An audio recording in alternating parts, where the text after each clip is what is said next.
Selamat pagi, selamat bertemu kembali anak kelas 7. Nah, sekarang kita akan melanjuti pelajaran kita yang semalam. Semalam kan kita sudah membahas tentang statistika, yaitu pengertian statistikanya, datanya, jenis-jenis data, dan alat mengumpulkan datanya. Di akhir video semalam, kan Miss ada memberikan soal. Nah, kita di sini akan membuat data yang diberikan tersebut ke dalam bentuk diagram garis, diagram batang, dan diagram lingkaran. Mari kita simak videonya. Nah, sekarang kita coba mencarinya ya. Diberikan nilai UAS pelajaran matematika kelas 7. Nilainya ini. Sajikan data tersebut dalam bentuk tabel, diagram batang, diagram garis, dan diagram lingkaran. Nah, ada diberi nilai sebanyak 40. Kalau kita melihat nilainya seperti ini, sudah pasti kita susah untuk membaca apa isi dari data yang ada di sini. Nah, untuk cara memudahkannya, kita harus menyajikannya ke dalam bentuk tabel, diagram batang, diagram garis, dan diagram lingkaran. Nah, yang pertama, kita akan mengubahnya ke dalam bentuk tabel. Yang pertama, kita harus membuat tabelnya dulu. Lalu, kita tulis sebelah kiri nilai, di tengah turus, dan di sebelah kanan frekuensi. Nilainya ini kita lihat dari nilai yang sudah diberikan. Nah, di sini nilainya dari 70, ada 75, 80, 85, 90, 95 sampai 100. Nah, turus di sini dan frekuensi di sini itu menyatakan banyaknya data atau banyaknya nilai yang didapatkan. Contohnya, nilai 70. Nilai 70 di sini ada berapa? Coba kita hitung. 1, 2, 3. Nilai 70 ada 3, maka turusnya kita buat seperti ini. Lambangnya turus garis seperti ini. 1, 2, 3. Nah, frekuensinya 3. Nah, fungsi tabel di sini nanti akan memudahkan kita untuk membuat diagram batang, diagram garis, dan diagram lingkaran nantinya. Sudah?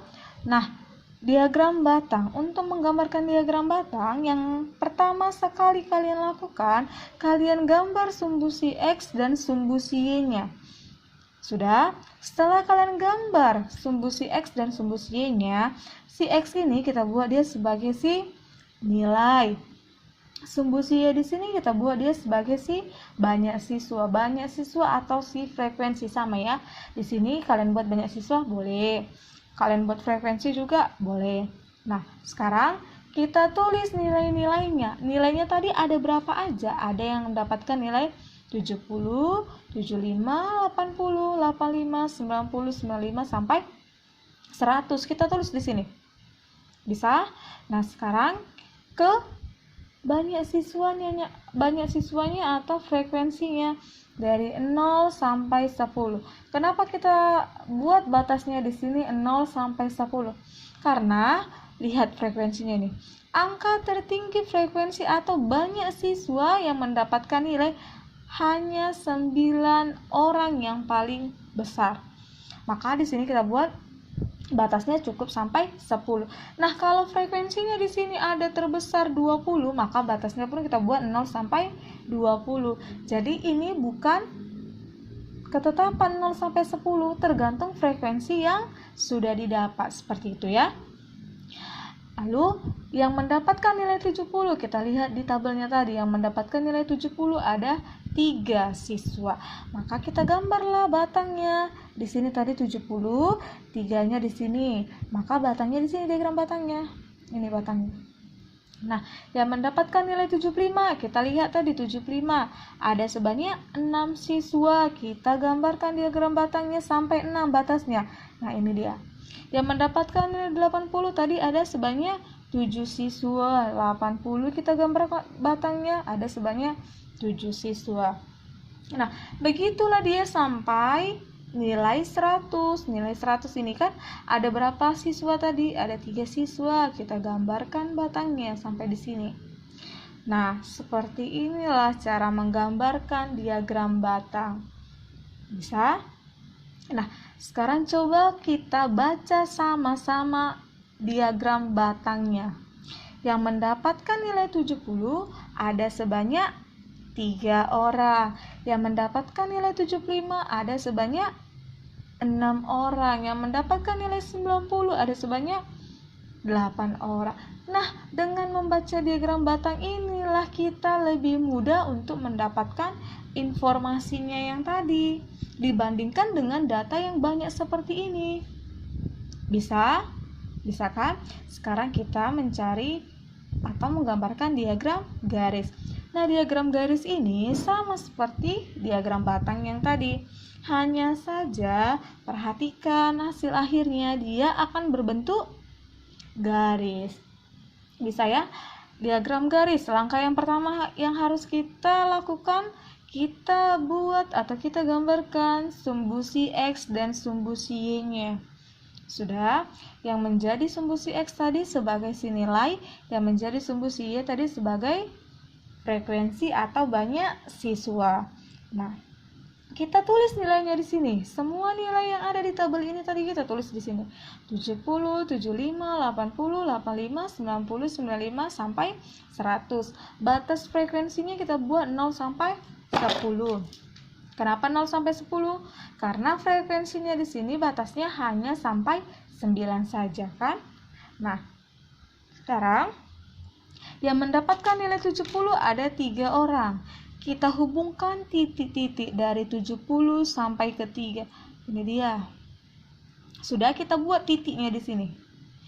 Yang kedua, 75 tadi ada berapa orang? 6 orang. Kita hubungkan titik-titiknya. Ini dia. Ada sebanyak 6 orang. Yang mendapatkan nilai 80 tadi ada berapa orang? 7 orang. Kita hubungkan titik-titiknya.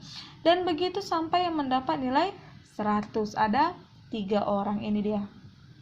103. Sudah?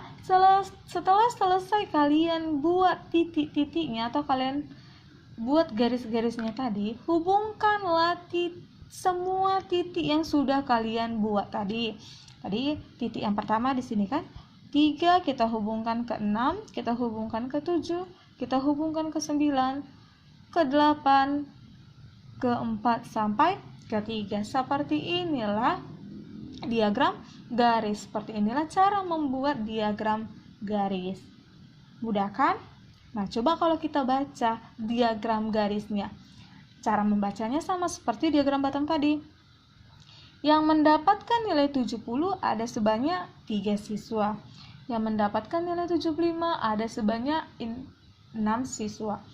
Yang mendapatkan nilai 95 ada sebanyak 4 siswa. Yang mendapatkan nilai 100 ada sebanyak 3 siswa.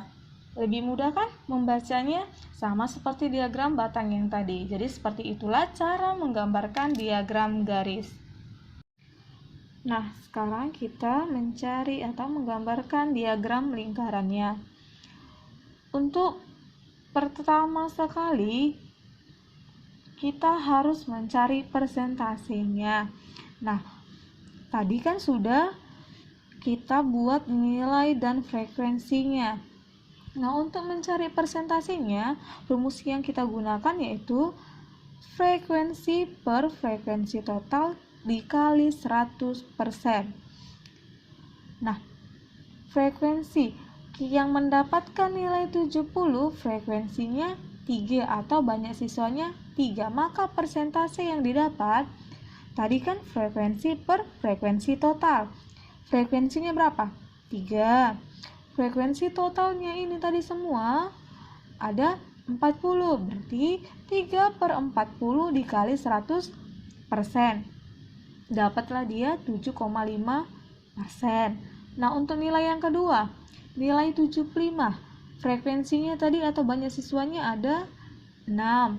Maka persentasenya 6/40 kali 100%. Dapatlah dia 15%. Nah, untuk nilai 80. Banyak siswanya ada 7 orang.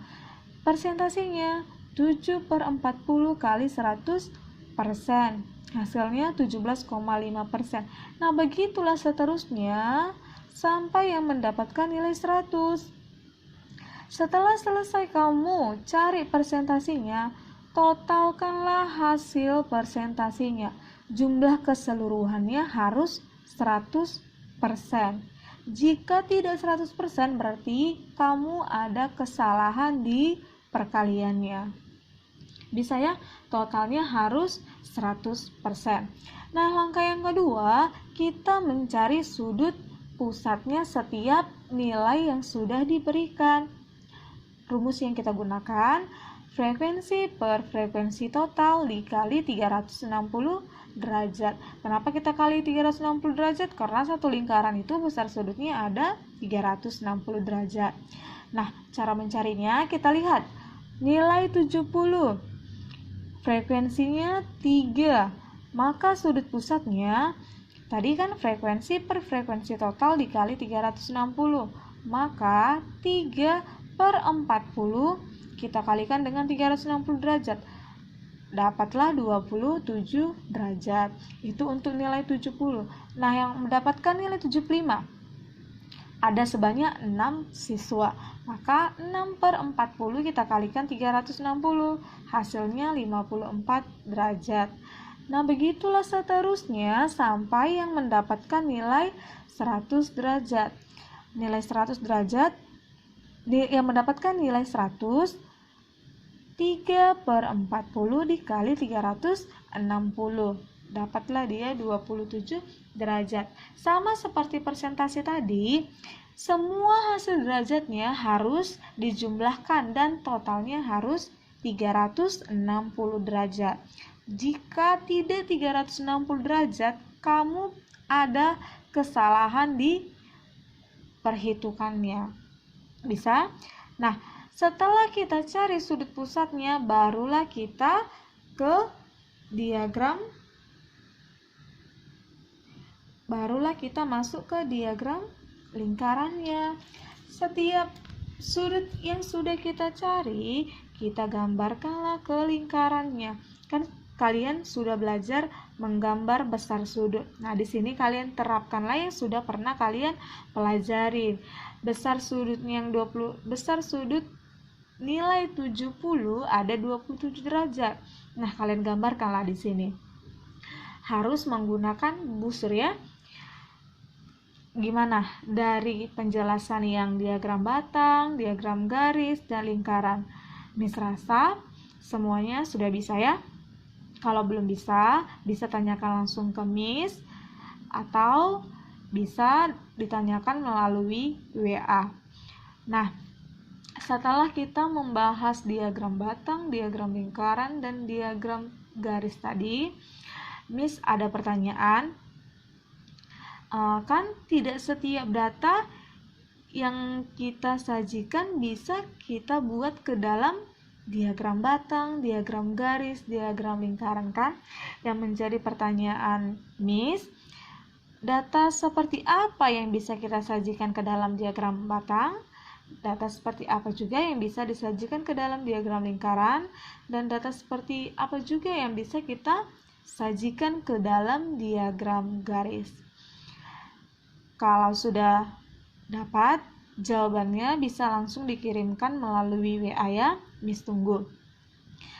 Terima kasih, semoga kalian mengerti.